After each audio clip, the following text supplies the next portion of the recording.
On Saturday, we lost a great statesman and scholar who gave more than 80 of his 100 years to his country.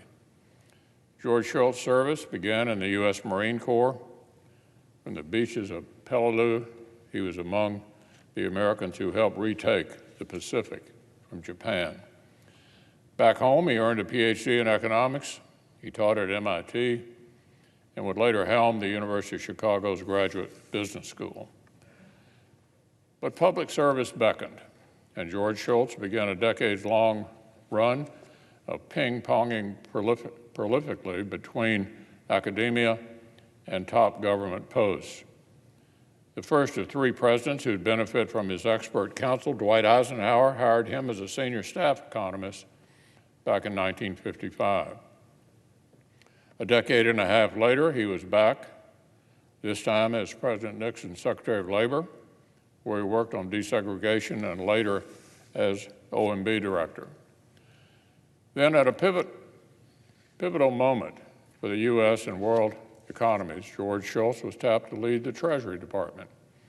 He fought inflation and worked to modernize our monetary policy so American leaders could control America's destiny.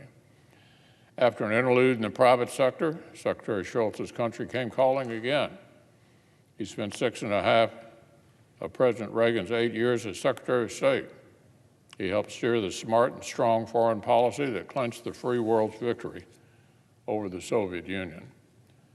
But even as the Reagan administration nudged communism into a box canyon, this top diplomat's master touch was vital in making sure that tensions did not rise too high.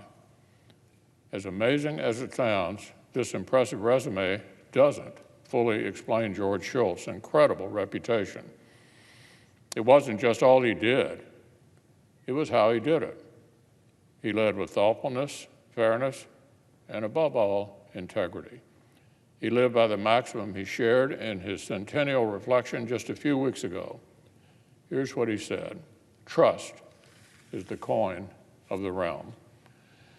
His honesty and thoughtfulness won wide admiration that transcended politics. He won the trust of career diplomats and State Department staff, including those who did not naturally lean to the Reagan right. Famously, when new ambassadors met with him on their way abroad, the Secretary would spin a globe and ask them to point out their country. The unlucky ones who fell for the trap and pointed to their foreign destination were swiftly corrected. "No," he said, "your country is always America." At the McConnell Center at the University of Louisville, we host a distinguished speaker series. George Shultz honored us as the very first ever distinguished speaker back in 1993.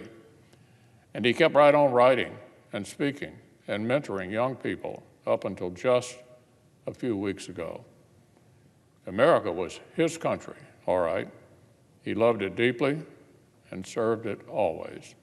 The Senate's prayers are with the Shultz family and all their friends and colleagues he leaves behind. A truly remarkable life.